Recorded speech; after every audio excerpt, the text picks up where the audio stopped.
Hello, this is Dr. Dennis Bielfeldt of the Christ School of Theology. We're talking about Duns Scotus, who lived from 1266 to 1308. And now we've gotten to the point where we're actually going to look at his proofs for the existence of God. They're enormously complex, these proofs, and they actually are a set of proofs. What's very important in all of these proofs is this distinction between what he calls an accidentally ordered series and an essentially ordered series. So we have an accidentally versus an essentially ordered series, right? Now, an accidentally ordered series is a series, let's say A produces B, which produces C. And in an accidentally ordered series, A can go away after it's produced B, B can go away after it's produced C, and if C produces D, D could exist without A and B, and very quickly without C, right? So accidentally ordered series would be the series of begetting. Bob begets Pete, begets Stu, begets Ralph, right? And so Bob can be long dead and still be accidentally caused, if you will, that Stu, or Ralph, whoever the guy was accidentally caused by Bob, and Bob's not there. An essentially ordered series is one in which everything must continue to exist in order for D to occur. Now, this is a little bit different. It's a little bit more difficult to see. If you looked at our early lectures in this course, you'll remember the in theory versus the in esse series. And in a series, an in esse series is a series in the order of ontological dependency, and this is what Scotus is trying to get after. But for instance, for me to move my hand like this, this arm must move, these nerves must move. Finally, certain excitations must happen in the mind, in the brain, right? And there must be other excitations in the brain and maybe certain inputs. This would be an essentially ordered series because presumably if I had no brain, this would no longer be able to move. So everything must remain in being in order for the thing to happen. Now, what Scotus is arguing, he says that he's arguing that God is a first agent, the first in an efficient, causal, essentially ordered series. The first agent in an efficient, causal, essentially ordered series. Now, you can look many places for help reading Scotus on these arguments for the existence of God.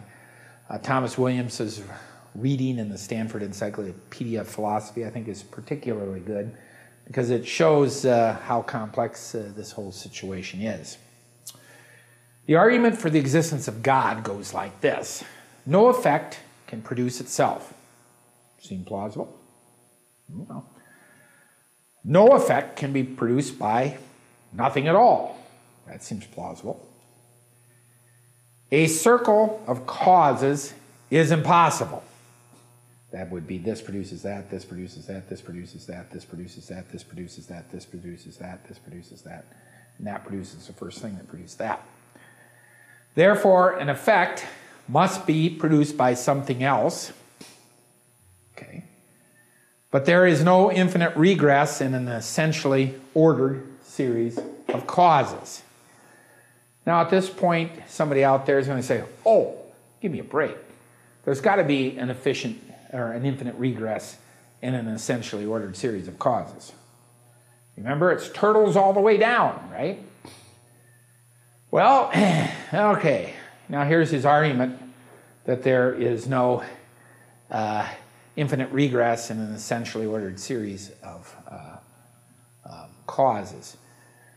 He argues that it is not necessarily the case that a being possesses a causal power, C, that it possesses C in an imperfect way. Therefore, it is possible that C is possessed without imperfection by some item.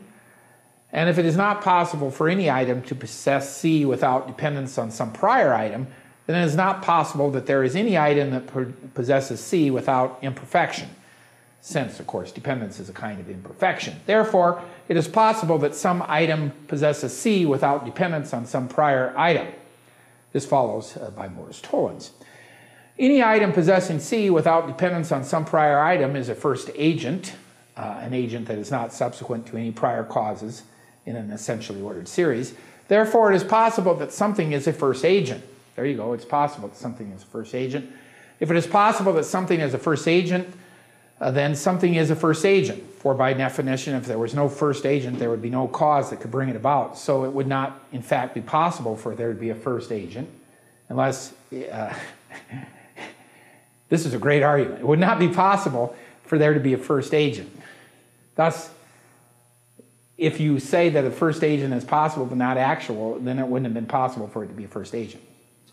Therefore, something is a first agent, an agent that is not subsequent to any prior causes in an essentially ordered series. Of course, Socrates still has to prove that there is an agent that is not subsequent to any prior causes in an accidentally ordered series. Well, of course, now we have to prove that. So we have to prove, oh my, that it is not possible for there to be an actually ordered series of causes unless there is an essentially ordered series. And he reasons very quickly here. In an accidentally ordered series, each member of the series, except the first, if there is a first, comes into existence as a result of a causal activity of a prior member of the series.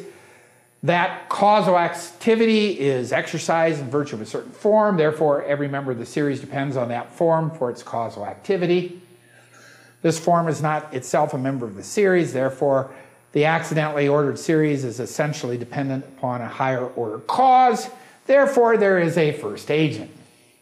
And at this point, all of you are going to run away because you don't understand what I've said. And I just kept going through it to tell you and give you some clue to what you are going to be faced with if you want to actually learn the proofs for the existence of God that Scotus gives and be able to give prudent and thoughtful responses to them. Okay, so what does he accomplish? Well, he's argued for a first being in the order of efficient causality. But that's only one of his arguments. He has a triple primacy, right?